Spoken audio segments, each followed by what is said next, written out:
50대 대기업 부장, 은퇴 후 캠핑카에서 눈물. 꿈꿨던 자유의 대가는 처참했다. 안녕하세요. 오늘은 은퇴를 준비하거나 은퇴 후의 삶을 고민하고 계시는 분들을 위해 이야기를 나눠보려고 해요. 저 역시 직장을 다니면서 언젠가 퇴직하면 뭐하고 살지? 하는 고민을 자주 했어요. 더 이상 일하지 않아도 된다는 자유로운 느낌은 굉장히 달콤하거든요. 그런데 막상 현실 속 은퇴의 문턱에 다다르면 그 자유가 생각보다 큰 책임감과 막막함을 동반한다는 사실을 체감하게 됩니다. 은퇴라는 단어가 주는 무게감은 실제로 그 시기에 들어서야 제대로 느낄 수 있는 것 같아요. 특히 50대에 접어들어서 은퇴를 하는 분들은 그동안 쌓아온 커리어와 직업 정체성을 내려놓아야 하잖아요. 그 상황에서 누군가는 드디어 자유다 하는 해방감을 느낄 수도 있지만 또 다른 누군가는 내가 이걸로 끝인가? 라는 불안감을 동시에 느끼기도 해요. 요즘 같은 시대엔 정년이 보장되지도 않고 재취업이 쉽지도 않으니까요. 오늘은 은퇴하면 캠핑카를 하나 장만해서 전국을 여행하겠다. 라는 큰 꿈을 꿨다가 실제로 그 라이프 스타일을 실천하신 분의 이야기를 서론 삼아 전반적인 은퇴 준비와 은퇴 후 삶에서 우리가 꼭 기억해야 할 점들을 살펴보려고 합니다. 게다가 이 이야기가 단순히 캠핑카 잘못 샀더니 고생이 심했다는 차원이 아니라 왜 은퇴 후의 현실이 생각보다 훨씬 더 복잡한지 그리고 어떻게 준비하면 좀 더 나은 선택을 할 수 있는지에 초점을 맞추겠습니다. 그럼 지금부터 시작해 볼게요. 1. 꿈꾸던 캠핑카 라이프의 함정. 나는 50대 대기업 부장 출신이에요. 회사에서는 나름 인정받았고 퇴직금도 꽤 모았죠. 아내와 아이들에게도 더 이상 회사 스트레스 안 받으니까 이제 좀 쉬면서 살아보겠다 큰 소리 쳤습니다.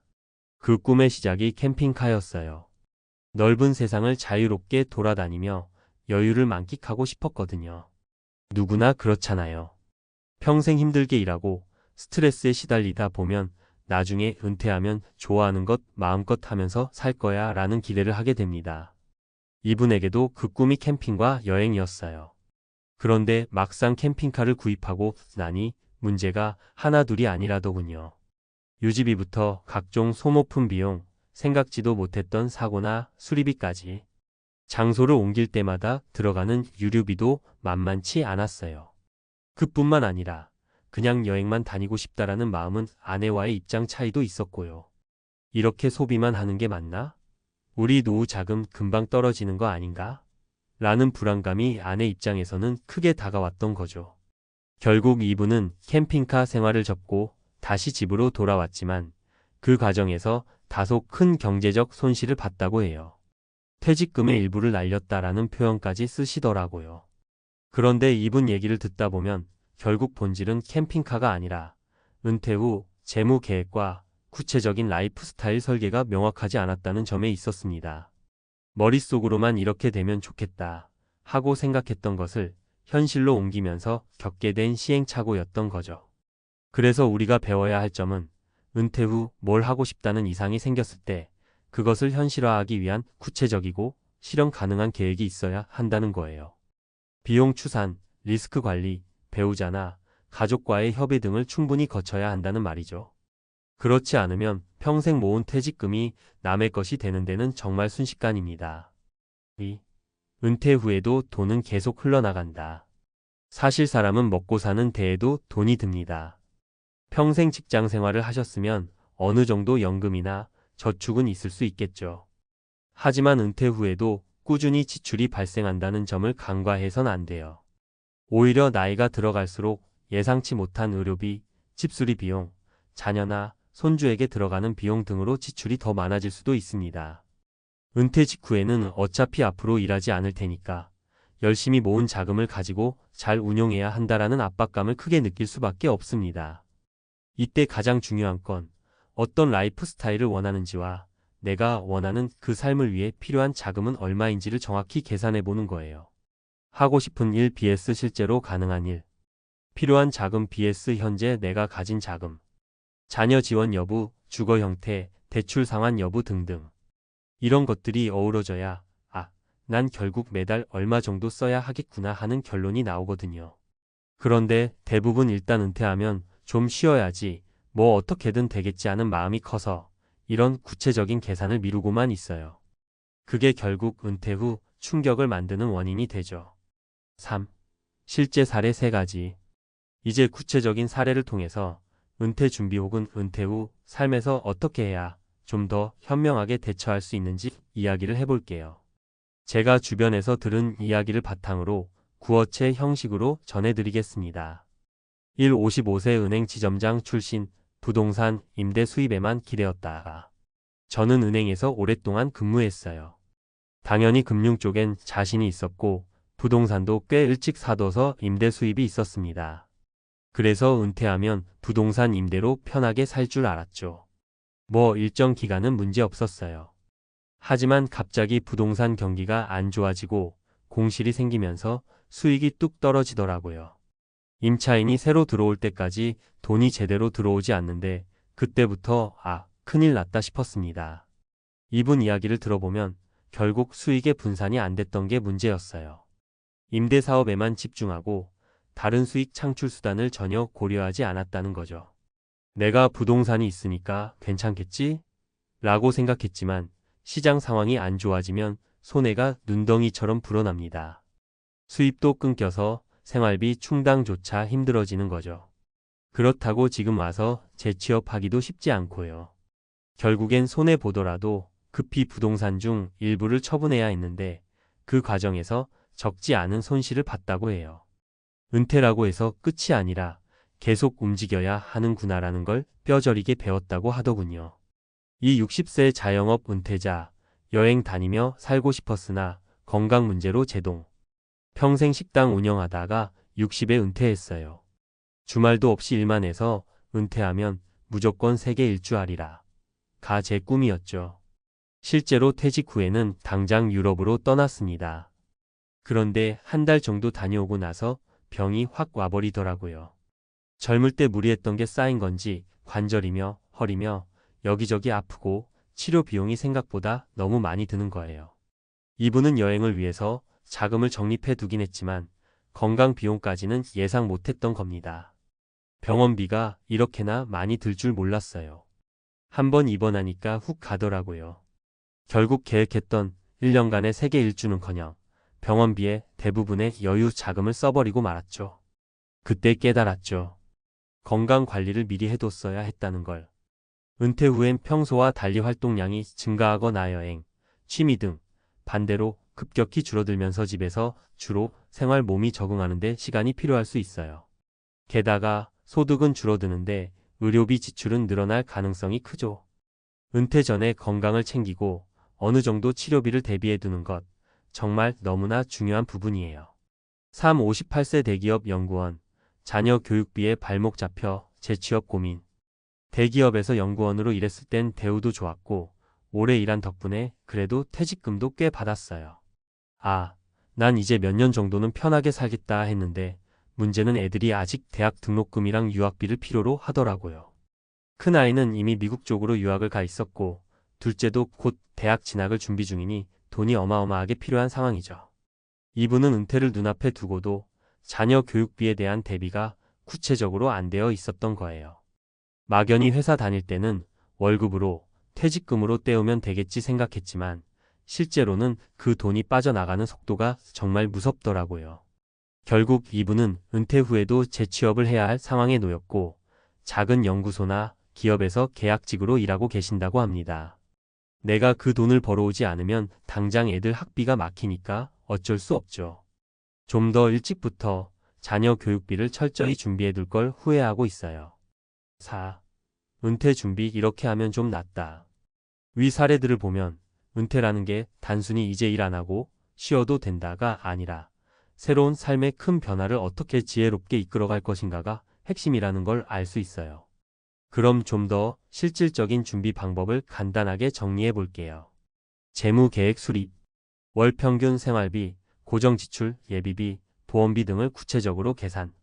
퇴직금, 국민연금, 개인연금, 저축, 투자 수익 등 들어올 수 있는 금액 확인. 부족분은 얼마나 되는지 파악하고 은퇴 후 일정 기간은 추가로 일을 할지 혹은 지출을 더 줄일지를 결정. 라이프 스타일 설계. 은퇴 후 하고 싶은 취미나 여행 혹은 창업 계획이 있다면 구체화. 하고 싶은 일 vs 실현 가능한 일을 분류하고 우선순위를 매긴 뒤 비용 추산. 가족과 충분히 대화하여 합의를 이끌어내기. 배우자가 원하는 삶, 자녀 상황 고려. 위험 관리. 건강 문제 대비 꾸준한 운동, 정기검진, 보험 보장 범위 점검. 경제적 위험 분산. 부동산, 주식, 예금 등 다양한 형태로 자산 분산. 예기치 못한 일사고나 질병, 가족 문제 등에 대비한 피상금 마련. 지속적인 자기 개발. 은퇴 후에도 배움을 멈추지 않는 것이 중요. 재취업이나 파트타임이라도 할 수 있도록 관심 분야의 역량 강화. 지역사회 활동, 봉사, 동호회 참여 등을 통해 사회적 관계 유지. 5. 캠핑카에서 흘린 눈물. 그 이후. 다시 처음 이야기에 등장한 대기업 부장님 사례로 돌아가 볼게요. 이분은 결국 캠핑카를 처분했지만 그 뒤로 모든 걸 포기한 건 아닙니다. 은퇴 초기에는 더 이상 회사에 안 나가도 된다는 해방감에 모든 걸 내려놓고 외부와 단절해버린 듯한 삶을 선택했어요. 하지만 캠핑카 생활이 예상대로 되지 않자 그 충격도 컸다고 하더군요. 그런데 그 경험을 계기로 오히려 깨달았대요. 아, 그냥 내 마음이 시키는 대로 한 방에 뛰어드는 건 너무 위험하구나. 그래서 이후에는 캠핑이나 여행을 완전히 끄는 게 아니라 조금 더 현실적인 범위 안에서 여유를 즐기면서도 일정 부분 소득을 만들어낼 방법을 고민하게 됐습니다. 예컨대 지인들과 작은 협동조합을 만들어 주말마다 캠핑 투어를 운영하고 가끔은 유튜브 채널을 통해 이야기를 공유하며 소소한 수익도 얻고 있죠. 그분 말씀이 은퇴라고 해서 삶을 정리하는 게 아니라 새로운 삶을 설계해야 한다는 걸 이제 알았다라고 하시더라고요. 저도 참 공감합니다. 인생의 후반전을 어떻게 보낼지는 결국 내가 어떤 삶을 원하는가에 대한 질문에 답을 찾아가는 과정이더라고요. 6. 마무리하며. 결국 은퇴라는 건 새로운 인생 챕터의 출발선이에요. 50대, 60대가 되어서 직장을 그만둔다고 해서 모든 게 다 끝나는 게 아니라 오히려 앞으로 남은 20년, 30년의 삶을 어떻게 보낼지가 더 큰 과제로 다가오는 셈이죠.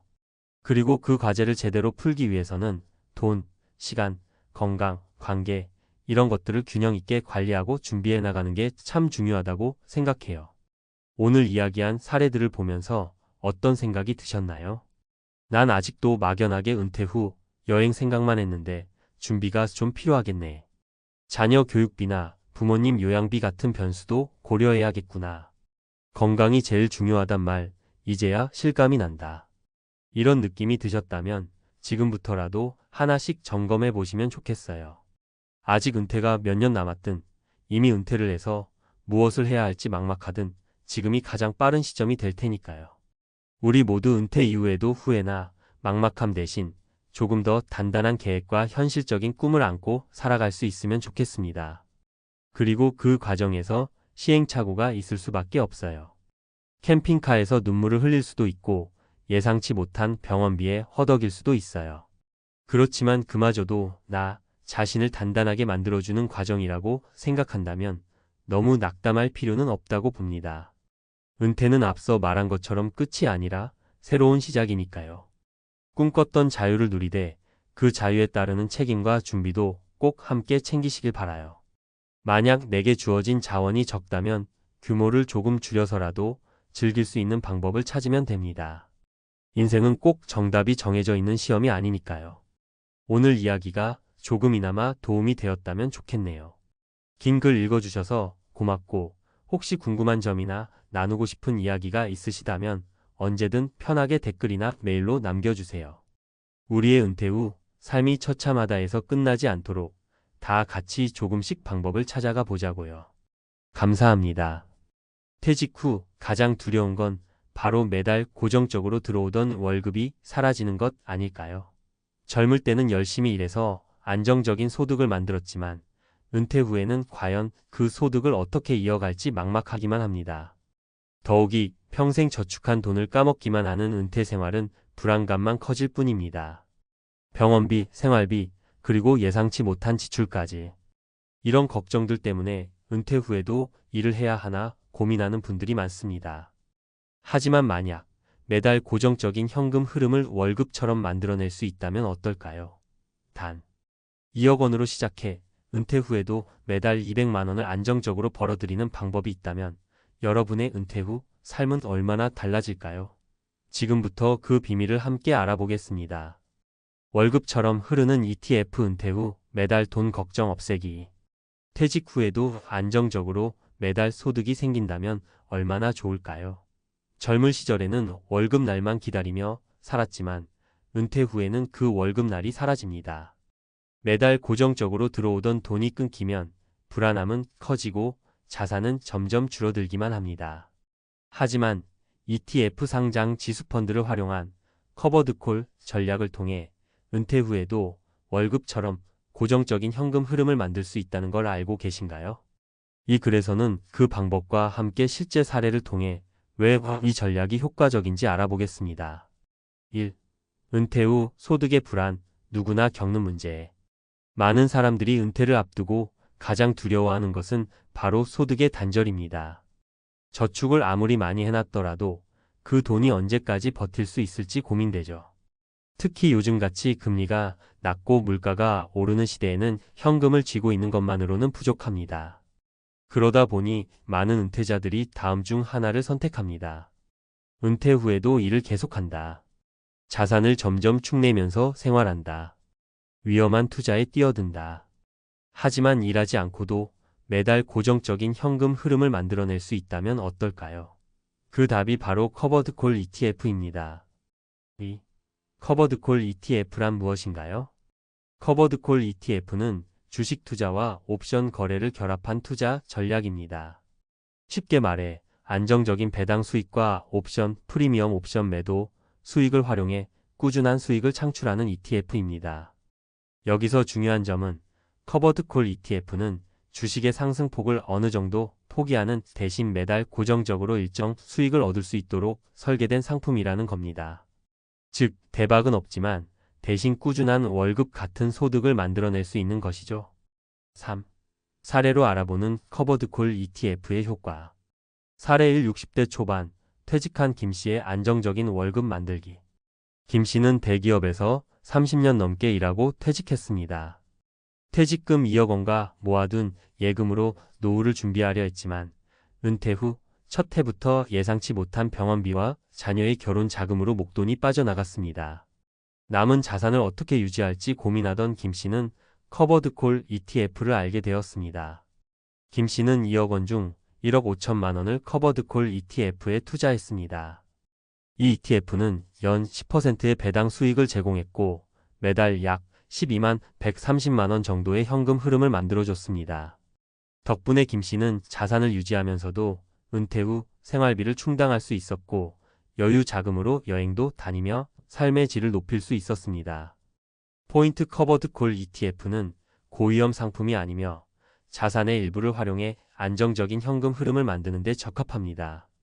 사례 2. 자영업 실패 후 재기의 기회를 만든 박씨. 박씨는 50대 초반에 자영업에 도전했다가 큰 실패를 경험했습니다. 퇴직금 2억 원 중 절반 이상을 잃었고 남은 돈으로 어떻게 은퇴를 준비할지 막막했죠. 이후 박씨는 과도한 욕심을 버리고 안정적이고 꾸준한 수익을 목표로 커버드콜 ETF에 투자하기로 했습니다. 박씨는 1억 원을 투자해 매달 약 100만 원 정도의 현금 흐름을 만들었고 남은 5천만 원으로 비상금을 유지하며 필요한 생활비를 충당했습니다.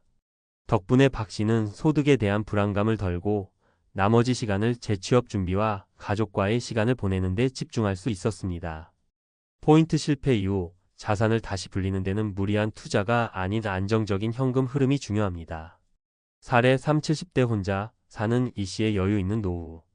70대인 이씨는 배우자와 사별한 뒤 혼자 노후를 준비해야 했습니다. 적은 국민연금만으로는 생활이 힘들었고 자산을 점점 줄여가며 버티는 데 한계를 느꼈죠. 이 씨는 자산의 일부를 커버드콜 ETF에 투자했습니다. 투자 후 이 씨는 매달 약 7,080만 원의 추가 소득을 얻게 되었고 이를 통해 기본 생활비는 물론 의료비와 취미 생활비까지 충당할 수 있었습니다. 무엇보다도 돈 걱정에서 벗어나니 삶의 질이 크게 개선되었다고 말합니다. 포인트 소액이라도 커버드콜 ETF를 활용하면 은퇴 후 소득의 불안을 해소할 수 있습니다. 4. 커버드콜 ETF가 주는 3가지 이점. 꾸준한 현금 흐름. 일반 주식은 배당이 연 12회지만 커버드콜 ETF는 월간 또는 분기별로 배당을 지급합니다. 은퇴 후에는 이런 꾸준한 소득이 안정감을 줍니다. 낮은 변동성. 커버드콜 전략은 주가 변동성을 줄이고 안정적인 수익을 추구합니다. 따라서 고위험 상품이 부담스러운 은퇴자에게 적합합니다. 다양한 선택지. 현재 시장에는 다양한 커버드콜 ETF 상품이 나와 있어 투자자의 성향에 맞는 상품을 고를 수 있습니다. 5. 커버드콜 ETF 투자 시 유의점. 커버드콜 ETF는 매달 소득을 얻는 데는 효과적이지만 주가 상승의 잠재력을 제한하는 상품입니다. 따라서 모든 자산을 여기에 몰아넣기보다는 분산 투자와 함께 활용하는 것이 중요합니다. 예를 들어 커버드콜 ETF와 채권, 예금 등을 조합하면 안정성과 수익성을 동시에 추구할 수 있습니다. 마무리. 은퇴 후에도 월급처럼 흐르는 삶을 꿈꾸며 은퇴는 새로운 시작입니다. 하지만 소득이 끊기는 순간 그 시작은 불안으로 가득할 수 있습니다. 커버드콜 ETF는 이런 불안을 해소하고 은퇴 후 삶의 질을 높이는 강력한 도구입니다. 매달 월급처럼 안정적인 현금 흐름을 만들어낼 수 있는 커버드콜 ETF 전략. 여러분도 지금 바로 알아보고 시작해보세요. 은퇴 후에도 돈 걱정 없는 풍요로운 삶이 여러분을 기다리고 있습니다. 은퇴 후 월급처럼 흐르는 커버드콜 ETF. 전문가의 현실적인 조언. 퇴직 후 안정적인 현금 흐름을 만드는 방법에 대해 커버드콜 ETF가 점점 주목받고 있습니다. 하지만 아무리 좋은 투자법이라도 장단점을 정확히 이해하고 개인의 상황에 맞게 활용하는 것이 중요합니다. 이번 칼럼에서는 커버드콜 ETF의 실제 효과, 투자 시 유의점, 그리고 은퇴 후 자산 관리를 위한 조언을 전문가 관점에서 이야기해 보겠습니다. 커버드콜 ETF의 효과를 극대화하는 방법.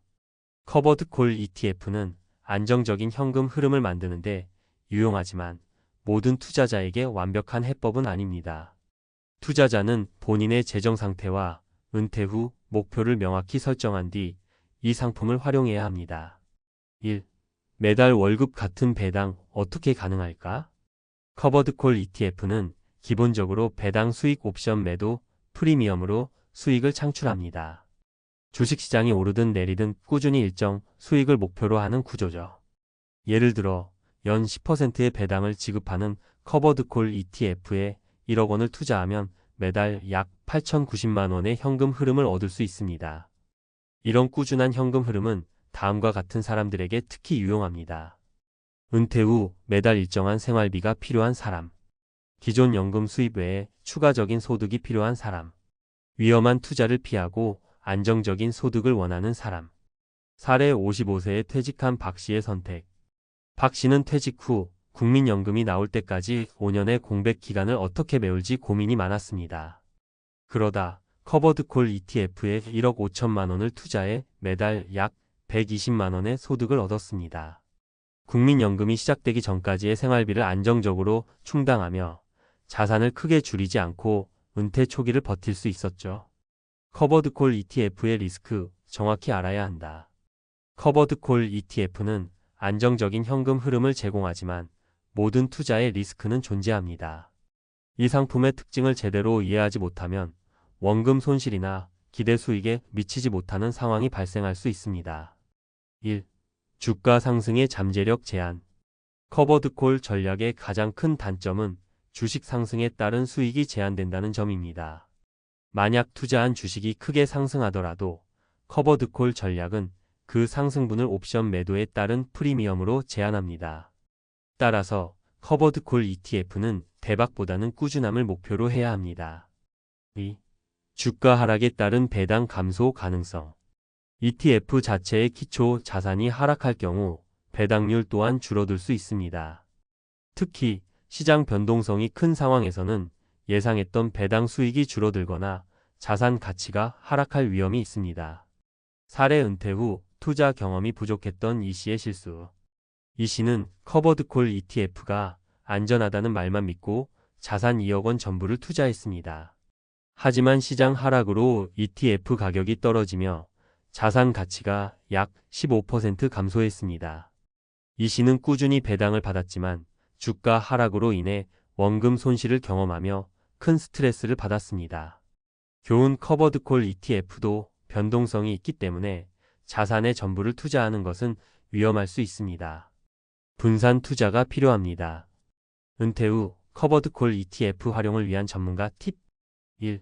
투자 금액은 전체 자산의 일부로 한정하기. 커버드콜 ETF는 안정적인 현금 흐름을 만드는데 유용하지만 자산의 전부를 여기에 투자하기보다는 일부 자산을 할당하는 것이 바람직합니다. 예를 들어 전체 자산의 3,050%를 커버드콜 ETF에 투자하고 나머지는 채권, 예금 또는 기타 안전자산에 분산 투자하는 방식이 안전합니다. 2. 배당과 옵션 프리미엄을 생활비로 활용하기. 커버드콜 ETF에서 얻는 배당 수익과 옵션 프리미엄은 은퇴 후 생활비로 적합합니다. 하지만 배당 수익을 다시 재투자하는 전략을 선택하면 자산을 불리는데 시간이 더 걸릴 수 있습니다. 따라서 은퇴 후에는 현금 흐름을 생활비로 사용하는 것이 실용적입니다. 3. 다양한 ETF 상품 비교하기. 커버드콜 ETF는 다양한 종류가 있습니다. 미국 시장에 상장된 ETF, 국내 시장 ETF 등 선택지가 많으니 상품별 배당률, 수수료, 투자, 자산을 비교해 자신에게 가장 적합한 상품을 선택해야 합니다. 예를 들어 미국 시장에 상장된 QYLD, JPI 같은 ETF는 높은 배당률로 유명하며 국내에서는 코스피 200 커버드콜 ETF와 같은 상품이 있습니다. 사례 상품 선택에 성공한 김 씨의 현명한 선택. 김 씨는 은퇴 후 투자 경험이 없었지만 금융 전문가와 상의하며 QYLD와 국내 커버드콜 ETF를 적절히 조합해 투자했습니다. 결과적으로 월 100만 원 이상의 고정 수익을 얻었고 자산을 안정적으로 관리할 수 있었습니다. 커버드콜 ETF 외에도 활용할 수 있는 전략. 은퇴 후 자산을 관리하려면 커버드콜 ETF 외에도 다양한 전략을 병행하는 것이 중요합니다. 배당주 투자, 배당 성향이 높은 주식에 투자해 꾸준히 배당을 받을 수 있습니다. 채권 투자, 안정적인 이자를 받을 수 있는 채권은 커버드콜 ETF와 궁합이 좋습니다. 연금 상품 활용, 개인연금, 퇴직연금 상품을 활용해 장기적인 소득을 보완할 수 있습니다. 마무리 은퇴 후에도 안정적인 소득을 만드는 길. 커버드콜 ETF는 은퇴 후 고정적인 현금 흐름을 만드는데 매우 유용한 도구입니다. 하지만 모든 투자는 신중하게 접근해야 하며 자신의 상황에 맞는 투자 전략을 세우는 것이 중요합니다. 은퇴 후 소득 단절이라는 불안에서 벗어나려면 안정성과 꾸준함을 겸비한 포트폴리오가 필수입니다. 커버드콜 ETF를 포함한 다양한 투자 방법을 활용해 여러분의 은퇴 후 삶을 안정적이고 풍요롭게 만들어 보세요. 지금 바로 전문가와 상의하고 은퇴 후에도 월급처럼 흐르는 삶을 시작해보는 건 어떨까요? 은퇴를 앞두고 있거나 이제 막 은퇴한 분들에게 요즘 가장 많이 들리는 단어는 배당, ETF, 그리고 미국 주식입니다. 은행 금리가 형편없고 국내 주식은 믿을 수 없으니 많은 분들이 해외 주식, 특히 미국 배당주와 월배당 ETF에 눈을 돌렸습니다. 3억이면 괜찮을 거야. 미국 주식은 안정적이잖아. 이렇게 생각하고 투자를 시작한 분들, 특히 은퇴 자금 전부를 미국 시장에 넣은 분들도 적지 않지요. 하지만 현실은 다릅니다. 금리는 오르고 환율은 출렁이고 미국의 기술주는 고점 대비 반토막이 났고 심지어 믿었던 월배당 ETF조차 배당이 줄거나 주가가 하락하면서 은퇴자들의 가슴을 철렁이게 만들고 있습니다. 누군가는 이러려고 30년을 일했나라는 말이 절로 나온다고 합니다. 이번 글에서는 미국 주식에 은퇴 자금을 걸었다. 실제로 어려움을 겪고 있는 3명의 사례를 소개하고 그들이 어떤 교훈을 얻었는지를 이야기하려 합니다. 혹시 비슷한 고민을 하고 계신다면 이 이야기가 조금이나마 판단에 도움이 되길 바랍니다. 사례 1. 배당만 믿었는데 JPQ에서 매달 100만 원 줄 알았죠.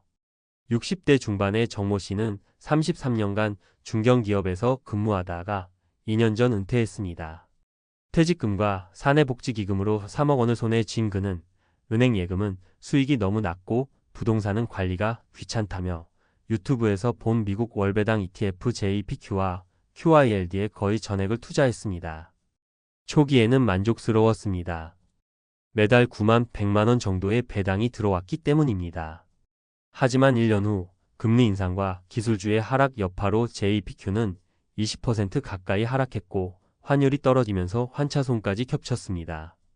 분명히 매달 들어오던 배당도 줄었고 주식은 계속 마이너스고 미국장이 이렇게 변덕스러운 줄 몰랐어요. 지금 팔 수도 없고 그렇다고 버티자니 무섭고. 정 씨는 현재 월세 50만 원짜리 오피스텔에서 살며 소비를 절반 가까이 줄였습니다. 최근에는 일부 보유 주식을 정리하고 국민연금 수급일에 맞춰 다시 자산을 재조정하고 있다고 합니다. 사례 2. 주식은 장기 투자라며? 그런데 은퇴자는 기다릴 시간이 없어요. 김모육 17세 씨는 3년 전 3억 원의 은퇴 자금을 가지고 S&P 500에 이어 나머지로 월배당 ETF와 개별 우량주에 투자했습니다. 문제는 작년 초부터 시작된 급격한 금리 인상과 경기 둔화. 그는 주식 계좌의 총액이 3억 2억 1천만 원으로 줄어든 상태에서 이런 말을 했습니다. 2030대는 조정장이 오면 기회라고 하지만 은퇴자는 다릅니다. 나는 매달 인출해서 써야 하거든요. 시장이 회복할 때까지 기다릴 여유가 없어요. 그는 지금 일부 종목을 손절하고 한국 예금과 달러 정기 예금 등으로 분산 중입니다. 미국 시장이 무너진 건 아니라는 걸 알지만 은퇴자에겐 시간이라는 무기가 없다는 사실을 깨달았다고 합니다. 사례 3. 물가도 오르고 주가도 떨어지고 은퇴 설계 다시 해야겠어요. 박모 씨 62세는 배우자와 함께 서울 외곽에서 전세로 살고 있으며 은퇴 후 연 3천만 원 수준의 배당 수익을 목표로 미국 고배당 ETF를 매수했습니다. 당시만 해도 배당률 10%라면 3억 투자로 3천만 원, 즉 월 250만 원이면 생활 가능하다고 판단했죠. 하지만 고배당 ETF들의 주가가 급락하면서 자산 평가액이 줄고 물가는 치솟으면서 생활비는 계획보다 30% 넘게 증가했습니다. 요즘은 전기세랑 식비만 해도 깜짝 놀라요. 배당도 줄어들었고 이대로는 10년 안에 자금이 고갈될 수도 있어요. 남편이 알바 알아보고 있어요. 그녀는 지금 고정비 지출을 줄이고 일부 자산은 환노출형 국내 상품으로 돌려서 환율 리스크를 줄이는 전략을 쓰고 있습니다. 전문가의 조언 은퇴 자산은 회복보다 안정성이 먼저입니다. 재무설계사 이준우 소장은 이렇게 말합니다. 은퇴자들은 내가 투자한 상품이 회복할 것이다 라는 기대보다 내가 이 돈으로 20년을 어떻게 쓸 것인가를 중심으로 자산을 설계해야 합니다. 미국 주식은 좋은 투자처일 수 있지만 전액을 넣거나 배당에만 의존하는 전략은 너무 위험합니다. 그는 특히 4% 룰보다는 요즘엔 3% 이하의 인출률, 그리고 현금성 자산 23년치 확보, 환해지 전략, 국내외 자산 분산을 반드시 체크하라고 강조합니다.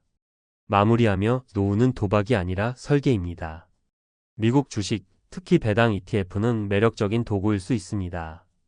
하지만 그것 하나로 은퇴 자금을 해결하겠다는 발상은 지나치게 단순합니다. 안정성과 유동성, 환율 리스크까지 모두 고려한 분산 설계가 필요합니다. 3억이면 적지 않은 돈입니다. 그러나 잘못된 판단 하나로 그 돈이 반토막 나고 다시 회복하려 해도 시간이 없는 것이 은퇴자의 현실입니다. 은퇴란 수익률을 높이는 게임이 아니라 리스크를 관리하는 전략입니다. 지금이라도 내 자산이 버틸 수 있을까? 라는 질문을 다시 해보는 것이 가장 현명한 은퇴의 시작입니다. 미국 주식 믿었다가 은퇴 자금 반토막 났습니다. 은퇴 자산 관리의 위험 신호. 은퇴자들의 미국 주식 투자가 급증하고 있습니다. 특히 월배당 ETF, 고배당 주식, S&P 500 추종 ETF 등에 대한 관심이 커지면서 퇴직금이나 전 재산을 미국 시장에 투자하는 사례도 적지 않습니다. 하지만 최근 몇 년간 미국 시장의 변동성은 극심했으며 금리 인상, 환율 불안, 지정학적 리스크가 동시에 영향을 미치면서 은퇴 자금이 반토막 났다는 현실적인 고백이 여기저기서 터져 나오고 있습니다. 이 글에서는 왜 이런 일이 벌어졌는지, 그리고 앞으로 어떻게 대처해야 하는지를 전문가의 관점에서 정리해드리겠습니다. 1. 문제 진단. 왜 미국 주식이 은퇴 자산의 위협이 되었는가? 고배당 ETF의 구조적 리스크. 대표적인 월배당 ETF JPQ, QILD, RILD 등은 프리미엄 수치형 옵션 전략에 기반하고 있으며 주가 상승기에는 상대적으로 수익률이 낮고 하락장에서는 배당 유지도 어려워지는 구조입니다. 이런 상품을 잘 이해하지 못한 채 단지 매달 돈이 들어온다는 이유로 투자한 경우 수익률 저하와 자산 가치 하락이 동시에 발생하게 됩니다. 예 JPQ의 경우 주가가 20% 이상 하락하면서 매입단가 대비 총수익률은 배당을 포함해도 마이너스인 투자자들이 다수입니다. 환율 리스크. 은퇴자들은 매달 생활비로 현금을 인출해야 합니다. 하지만 환차손이 발생하면 배당 수익조차 상쇄될 수 있습니다. 2022만 2024년 사이 환율이 1,400원까지 오르다 1,200원대까지 내려가는 과정에서 환전 시점에 따라 수익률이 크게 달라졌습니다. 시장 회복을 기다릴 시간이 없다. 일반 투자자는 장기적으로는 회복한다는 관점으로 버틸 수 있지만 은퇴자는 매달 생활비가 필요한 소비자입니다.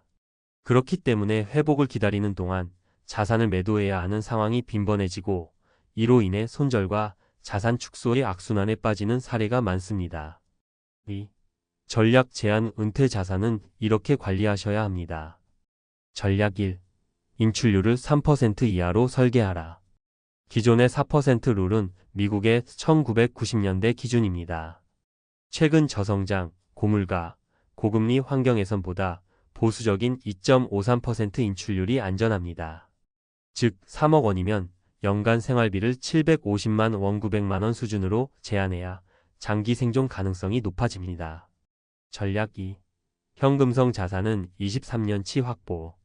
시장이 흔들릴 때 배당이나 주식을 팔지 않아도 버틸 수 있는 생활비 현금 버퍼를 확보하는 것이 필수입니다. 정기예금, MMF, CMA, 달러 예금 등으로 분산하여 자산의 일부는 절대 손실 없는 형태로 보관하세요. 전략 3. 환해지와 국내외 자산 비율 점검. 모든 자산을 달러로 가져갈 경우 환율 리스크가 심화됩니다.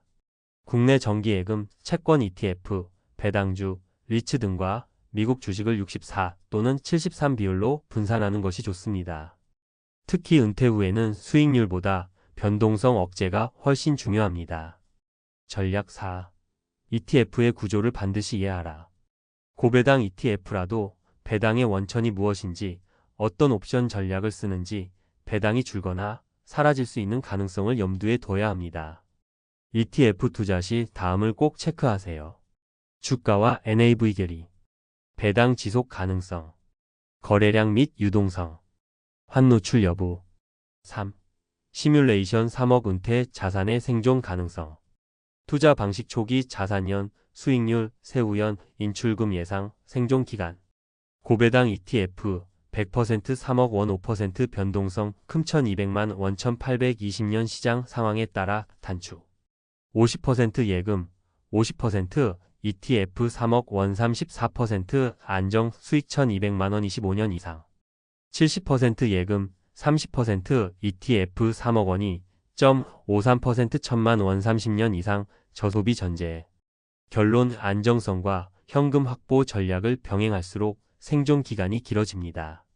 4. 결론 및 재현. 미국 주식은 분명히 장기적으로 매력적인 투자처입니다. 그러나 은퇴자의 재무 목표는 성장이 아니라 생존입니다. 수익률보다 더 중요한 건 지속 가능한 인출 구조와 리스크 방어 시스템입니다. 꼭 기억하셔야 할 3가지. 회복을 기다릴 시간은 없다. 변동성은 자산을 갉아먹는다. 안정적인 현금 흐름이 최고의 은퇴 전략이다. 당신의 3억, 단순한 숫자가 아니라 앞으로의 삶을 지탱할 최후의 자산입니다. 절대 한 바구니에 담지 마시고 언제나 계획 마이너스 점검 마이너스 조정을 반복하시길 권장합니다. 50대, 60대에 접어들면서 은퇴가 눈앞에 다가오면 한 가지 생각이 머릿속을 떠나지 않습니다.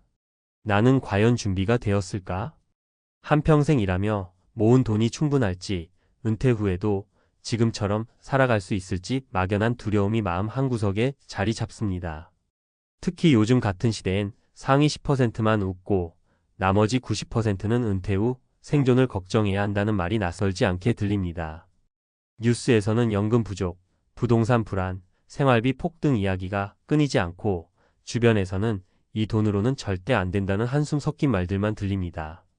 이제는 열심히 일하고 조금 모으면 노후는 괜찮을 거야 라는 막연한 믿음도 사치처럼 느껴집니다. 당신도 혹시 이런 고민에 잠 못 이루고 있지 않으신가요?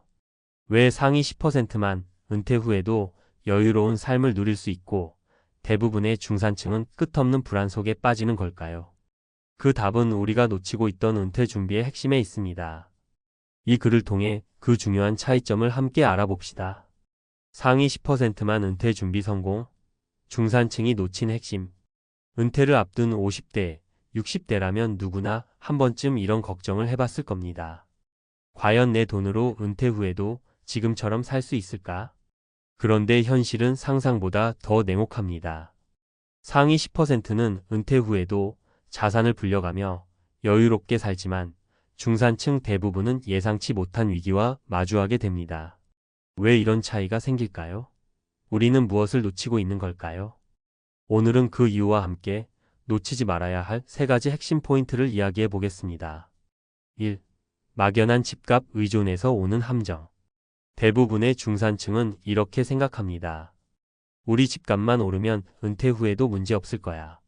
하지만 부동산은 은퇴 후 삶의 안전판이 아니라 때로는 발목을 잡는 족쇄가 될 수 있습니다. 사례 1. 은퇴 후 집을 팔고 여유롭게 살 줄 알았는데 서울의 15억짜리 아파트를 가진 A씨는 60세에 은퇴 후 여유를 꿈꾸며 집을 팔고 지방으로 이사했습니다. 하지만 이삿짐을 옮기고 나니 생각보다 남는 돈이 많지 않았습니다. 지방주택 마련, 이전 비용, 세금, 예상치 못한 비용이 눈덩이처럼 불어났습니다. 게다가 남은 돈으로 투자하려다 실패하면서 생활비는 줄줄이 빠져나갔죠. 결국 집 하나 믿고 은퇴 준비를 끝냈다고 생각했던 그는 은퇴 후 더 큰 경제적 압박에 시달리게 되었습니다. 핵심 교훈. 집 한 채만 믿는 건 위험합니다. 부동산을 자산으로 활용하려면 전략이 필요하며 단순히 팔고 남은 돈만 계산해서는 안 됩니다. 현금 흐름을 어떻게 만들 것인지가 진짜 핵심입니다. 2. 연금의 맹점 적은 준비와 과한 기대. 중산층의 또 다른 착각은 이겁니다. 연금만 있으면 괜찮겠지. 하지만 현실에서 연금은 은퇴 후 생활비를 모두 충당하기엔 턱없이 부족합니다. 사례 이 연금만 믿고 준비했는데 생활비가 부족한 B씨. B씨는 매달 국민연금 150만원, 개인연금 50만원을 받는 60대 초반입니다. 한때는 연금만으로 충분히 살 수 있다고 생각했지만 예상치 못한 생활비 증가와 의료비 부담이 그를 덮쳤습니다. 아내와 함께 사는 집의 관리비, 자동차 유지비, 식비까지 포함하면 한 달 생활비가 250만 원을 훌쩍 넘습니다. 결국 그는 적금을 깨고 다시 일을 찾는 상황에 놓였습니다. 핵심 교훈. 연금은 중요한 기초 자산이지만 그 이상을 대비해야 합니다. 연금을 포함한 전체 자산의 현금 흐름 구조를 설계하는 것이 중요합니다. 또한 은퇴 후에는 불필요한 지출을 줄이고 스스로 지속 가능한 수입원을 만들어야 합니다. 3. 노후에도 일해야 한다는 현실 도피. 마지막으로 많은 사람들이 이런 말을 합니다. 은퇴 후에도 조금만 일하면 되지 않겠어? 하지만 나이가 들수록 체력과 건강, 기회가 모두 줄어듭니다. 사례 3. 퇴직 후 재취업에 실패한 C씨. C씨는 58세에 퇴직하며 일이 부족하면 어디 가서라도 일하면 되겠지라고 가볍게 생각했습니다. 하지만 막상 퇴직 후 다시 일을 찾으려니 현실은 쉽지 않았습니다. 과거의 경력은 경쟁력을 잃었고 체력은 이전 같지 않았습니다. 몇 번의 재취업 시도 끝에 그는 결국 대리운전으로 생계를 이어갔습니다. 은퇴 후에도 일할 수 있다는 그의 믿음은 현실 앞에서 무너졌습니다. 핵심 교훈. 은퇴 후에도 일을 해야 한다는 생각은 그 자체로 위험합니다. 은퇴 전에 스스로 수익을 창출할 수 있는 자격증이나 작은 비즈니스 모델을 준비해 두는 것이 필수입니다. 중산층이 놓친 핵심 3가지. 자산의 현금 흐름 구조를 설계하라. 집 한 채에 의존하지 말고 어떻게 지속적으로 현금을 만들지 고민해야 합니다. 연금 외 추가 자산을 확보하라. 연금은 기본이지만 의료비나 예상치 못한 지출을 대비할 추가 소득원이 필요합니다. 은퇴 전에 일할 준비를 끝내라. 나이에 구애받지 않고 스스로 수익을 낼 수 있는 구조를 만들어야 합니다. 결론, 은퇴 준비는 선택이 아니라 필수. 결국 은퇴 후 웃는 사람은 준비된 사람입니다. 상위 10%만 웃을 수 있다는 말은 절대적인 사실이 아닙니다. 중산층도, 심지어 하위층도 철저한 계획과 준비가 있다면 은퇴 후에도 여유롭게 살 수 있습니다. 이제 선택은 여러분의 몫입니다. 은퇴 후 추락할지 여유로운 삶을 즐길지는 지금의 준비에 달려 있습니다. 지금 바로 여러분의 은퇴 준비를 점검하고 핵심을 놓치지 않는 계획을 세워보세요. 칼럼 은퇴 후 웃을 수 있는 사람들의 비밀, 중산층이 반드시 알아야 할 준비 전략. 은퇴 후에도 편안히 살 수 있을까? 이 질문은 은퇴를 앞둔 50대, 60대라면 누구나 한 번쯤 스스로에게 던져봤을 겁니다. 하지만 냉혹한 현실은 많은 이들에게 이렇게 대답합니다. 상위 10%만 웃을 수 있다. 과연 왜일까요? 오늘은 그 이유와 함께 중산층이 반드시 알아야 할 은퇴 준비 전략을 전문가의 시각에서 깊이 있게 살펴보겠습니다. 첫 번째 비밀, 현금 흐름 설계는 필수다. 중산층 대부분은 자신의 집을 가장 큰 자산으로 여깁니다. 물론 집은 중요한 자산입니다. 하지만 내 집값만 오르면 은퇴 준비는 끝났다는 믿음이 얼마나 위험한 착각인지 아는 사람은 드뭅니다. 은퇴 후에는 고정적인 소득이 거의 없기 때문에 현금 흐름을 어떻게 만들어내느냐가 핵심입니다. 집을 팔아서 자금을 마련하는 방식은 생각보다 많은 변수에 취약합니다. 예를 들어 부동산 시장 상황, 세금, 이전 비용 등으로 인해 실제로 손에 쥐는 금액은 기대에 훨씬 못 미칠 수 있습니다. 전문가 조언. 은퇴 준비의 기본은 현금 흐름을 설계하는 겁니다. 월세를 받을 수 있는 작은 수익형 부동산, 배당을 꾸준히 지급하는 주식, 혹은 안정적인 연금 상품 등을 활용해 매달 일정한 금액이 들어오도록 구조를 짜야 합니다. 두 번째 비밀, 연금은 기초일 뿐 전부가 아니다. 많은 사람들이 은퇴 후에 재정을 연금 하나로 해결할 수 있다고 생각합니다. 하지만 현실은 다릅니다. 국민연금은 물론 개인연금을 추가로 가입해도 은퇴 후의 생활비를 전부 감당하기엔 부족한 경우가 많습니다. 연금만 믿었다가는 예상치 못한 의료비나 기타 비용 때문에 적자가 발생하기 일쑤입니다. 전문가 조언. 연금은 기본적인 생활비를 커버할 수 있는 중요한 자산이지만 그 이상을 대비해야 합니다. 특히 은퇴 후 의료비는 누구도 예측할 수 없는 가장 큰 리스크 중 하나입니다. 추가 자산을 확보하는 방법으로는 은퇴 전에 소규모 사업을 시작하거나 소득을 창출할 수 있는 자격증 취득 혹은 안전한 투자 상품 활용이 있습니다. 세 번째 비밀, 은퇴 후에도 일할 수 있는 준비를 하라. 은퇴 후에 일을 할 수 있다는 건 축복일 수 있습니다. 하지만 문제는 많은 사람들이 막연히 필요하면 나중에 일하면 되겠지라는 생각으로 아무 준비도 하지 않는다는 점입니다. 실제로 은퇴 후에는 체력적인 한계, 나이에 따른 사회적 시선, 경력의 한계 등으로 인해 일자리를 구하기가 점점 더 어려워집니다. 전문가 조언. 은퇴 전에 미리 준비된 수익 모델을 만들어야 합니다. 이는 꼭 거창한 사업일 필요는 없습니다. 예를 들어 다음과 같은 방법이 있습니다. 자신의 전문성을 살려 강의나 컨설팅을 하는 방법. 수익 창출이 가능한 자격증 취득, 예 바리스타, 상담사 등. 온라인 콘텐츠 제작, 블로그 운영 등 소규모로 시작할 수 있는 창작 활동. 이 모든 것은 은퇴 후에도 체력적으로 부담을 줄이며 지속적으로 소득을 창출할 수 있는 길을 열어줍니다. 사례로 보는 은퇴 준비의 차이. 사례 1. 준비된 은퇴는 안정적인 생활을 만든다. 김 씨는 55세부터 은퇴를 준비하기 시작했습니다. 그는 자신의 재산 일부를 안정적인 배당주와 월세형 부동산에 투자했고 바리스타 자격증을 취득해 작은 카페를 운영하고 있습니다. 은퇴 후에도 매달 150만 원의 현금 흐름을 유지하며 부족한 부분은 카페 수익으로 메우고 있습니다. 김 씨는 준비된 은퇴는 두려울 게 없다고 말합니다. 사례 연금만 믿었다가 위기를 맞은 박 씨. 반면 박 씨는 국민연금과 퇴직연금에만 의존해 은퇴를 맞았습니다.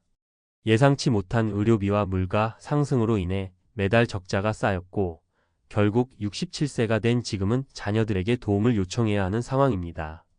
연금만 믿었던 게 내 인생 최대의 실수였다고 박 씨는 고백합니다. 사례 3일할 준비 없이 퇴직 후 어려움을 겪은 이 씨. 이 씨는 퇴직 후에도 뭐라도 하면 되겠지라고 생각하며 별다른 준비 없이 은퇴를 맞았습니다.